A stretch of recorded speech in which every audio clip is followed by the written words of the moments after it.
Всем привет! И сегодня у нас стартует новая рубрика под названием Chevrolet Collection, где я буду показывать одноименные автомобили из моей коллекции, выходившие в рамках бразильской журнальной серии, которая стартовала в 2015 году. И начнем мы с наиболее привычного автомобиля в Европе Chevrolet Vectra, который полностью копирует немецкий автомобиль марки Opel, и эта модель выходила под номером 24. И если посмотреть на бразильскую журнальную серию, то там полно необычных, своеобразных автомобилей, которые больше никем не продублированы в 43-м масштабе. И у меня в коллекции этих моделей не так много, я их покупал выборочно, в основном те машины, которые визуально понравились мне, но на отдельную рубрику их вполне хватит. И в Бразилии эти модели в местной валюте продавали по фиксированной цене в 49,90, это по нынешнему курсу 8 евро или 650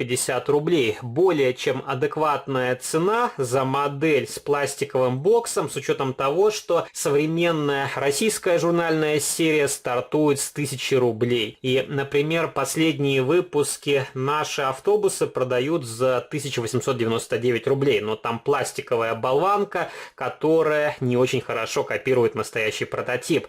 А эти модели, на мой взгляд, вполне аккуратные и могут занять достойное место в вашей коллекции. И несмотря на то, что Opel Vectra очень популярный автомобиль, в 43-м масштабе он не сильно представлен. И модель второго поколения предлагалась только у производителя Schuko. У них довольно старое изделие, и оно появилось в продаже примерно в то же время, как и настоящий автомобиль. И у меня тоже где-то лежит старая модель от Schuko. Я как-нибудь ее найду и сделаю сравнительный видеообзор, но по памяти могу сказать, это журнальное изделие сделано не намного хуже, а в некоторых аспектах даже выигрывает. Осветительная техника у этой модели мне понравилась больше, правда, нужно отдать должное, у Schuko лучше передан образ настоящего прототипа. И у меня в коллекции, по-моему, модель от Schuko темно-серого цвета, а этот автомобильчик в наиболее распространенном белом цвете. И эту модель я взял в коллекцию по ряду причин. Первое — это то, что сам автомобиль мне хорошо знаком. У нас Opel'ей было огромное количество, и не только гражданские автомобили, но такие машины также были на службе в полиции и в варианте такси. И как раз у меня были мысли взять несколько моделей под конверсию. Первый вариант я взял просто для ознакомления, но думаю, при случае еще докуплю два автомобильчика, из одного сделаю такси, из второго полицейскую машину. Нужно будет только найти шильдики Opel и убрать значки Chevrolet с этой масштабной копии, но я думаю, с этим не будет особых проблем. Я вам для сравнения также приготовил еще пару журнальных моделей из польской серии «Культовые автомобили» и румынской «Легендарные машины», и мы можем посмотреть, как оформлена упаковка и чем автомобили отличаются в плане дизайна, и как масштабные копии друг от друга отличаются в плане качества покраски и сборки. И у этих моделей довольно большая упаковка, по размеру коробочки приближены к продукции Schuko, очень симпатичный наклонный подиум с значком Chevrolet, также указан прототип. И сам блистер прямоугольной формы, черная подложка, есть различная информация, которая касается производителя-импортера. На задней стороне есть небольшая памятка о том, что эти модели сделаны по лицензии General Motors. Естественно, они изготовлены в Китае. И, по-моему, эти модели изготовлены на форумах Иксо Алтая и импортер в Бразилию. И, кстати, эти масштабные копии можно приобретать только ради дисплей-кейсов. Будет более выгодное приобретение, чем покупать упаковку отдельно. И посмотрел, в Европе некоторую журнальную серию продают по разной цене. Этот вариант мне обошелся в 4 евро 95 центов. Некоторые выпуски продавали за 5,95, некоторые за 6,95, некоторые стоили 15,99 и некоторые в продаже я видел за 25 евро. И я думаю, магазин просто ставит цену в зависимости от популярности самой модели. Если ее раскупают довольно хорошо, просто поднимают на нее цену. И помимо гражданских автомобилей, в рамках бразильской журнальной серии также попадались машины скорой помощи, также были полицейские автомобили, и мне понравился очень один броневичок для перевозки ценностей, но его не нашел в открытой продаже. И как раз вы можете посмотреть, как собрана, окрашена эта масштабная копия, более-менее аккуратная покраска и сборка. У автомобиля присутствуют регистрационные номерные знаки, хорошо сделана светотехника. Колесные диски тоже более-менее нормальные, они попадают в 43-й масштаб, с учетом того, что это литой диск. 17 дюймов, возможно 18. Правда, передние колесики у меня немножко выпирают. Они не очень хорошо зафиксированы на металлическую ось. Нужно будет капнуть клеем, чтобы диск не болтался. И вот так выглядит задняя часть. Тоже обозначены поворотники, сектора заднего хода. Есть шильдик Vectra, GLS 2.2 и значок Chevrolet. И на всех моделях из бразильской журнальной серии установлены регистрационные номерные знаки. Плашка салона из черного пластика. Все очень сложно рассмотреть сквозь маленькие окошки. Обозначены серебристой краской зеркальца, дверные ручки черного цвета. Также есть шильдик GLS на передних дверях и оранжевой краской обозначили поворотнички.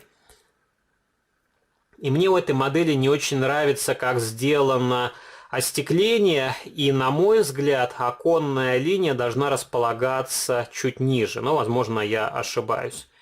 Но что-то здесь не то с передачей образа прототипа. Если смотреть на старую модель от Шуко, там, на мой взгляд, еще раз повторюсь, лучше передан облик этого довольно симпатичного автомобиля. И давайте открутим эту модель от подставки, покажу, как у нее сделана нижняя часть. Модель крепится обычным винтиком под крестовую отвертку. Также есть вот такой фиксатор. И нижняя часть сделана очень примитивно. И в некоторых случаях проработка днища даже мне больше нравится у серии Автолегенда СССР. И как раз вы можете видеть, почему-то не держатся колесики, они просто выпадают. Но опять же, это небольшая проблема.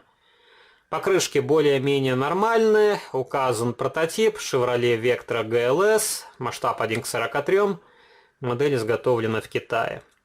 И глушитель — это одна деталь с пластиковым днищем, можно было хотя бы заднюю бочку сделать более ажурно. Возможно, она даже и отдельный элемент, но вклеена.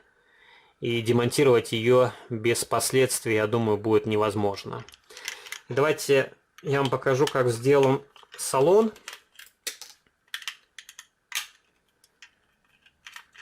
Его тоже можно при желании окрасить в какой-нибудь светлый оттенок, чтобы сиденья выделялись, но здесь ничего необычного вы не увидите. Дверные карты, сиденья, рукоятка переключения коробки передач и панель приборов держится на двух заклепках. Если вы хотите ее окрасить, нужно будет высверлить вальцовку.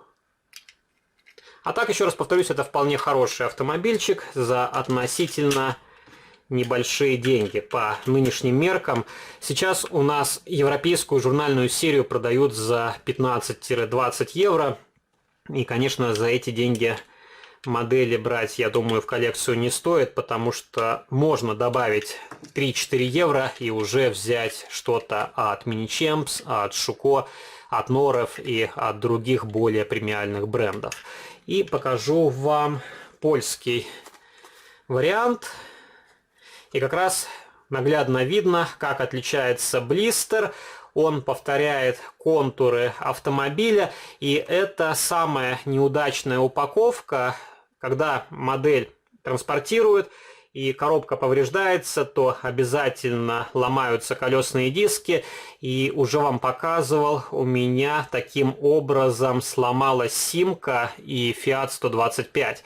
И лучше блистер прямоугольной формы с небольшой воздушной прослойкой. Если он сминается, то хотя бы есть вероятность, что не повредится масштабная копия. Но опять же, это тоже довольно хлипкая конструкция, и в этом плане лучше нормальный пластиковый дисплей-кейс. И опять же, хранить модели тоже лучше в дисплей-кейсе, потому что картонная упаковка время от времени, если ее открывать, тоже вся разваливается и уже не держит нормальную форму. Вот такой вполне хороший автомобильчик, который может стать хорошим донором под различные конверсии. Еще раз повторюсь, из этого автомобиля сделать Opel Vectra будет довольно просто. Убираете значки Chevrolet, ставите другие регистрационные номерные знаки, и у вас получается европейский аналог. Если вам понравился данный видеоролик, то не забывайте поддержать его лайком. Вступайте в мои группы в социальных сетях, ВКонтакте и Фейсбуке.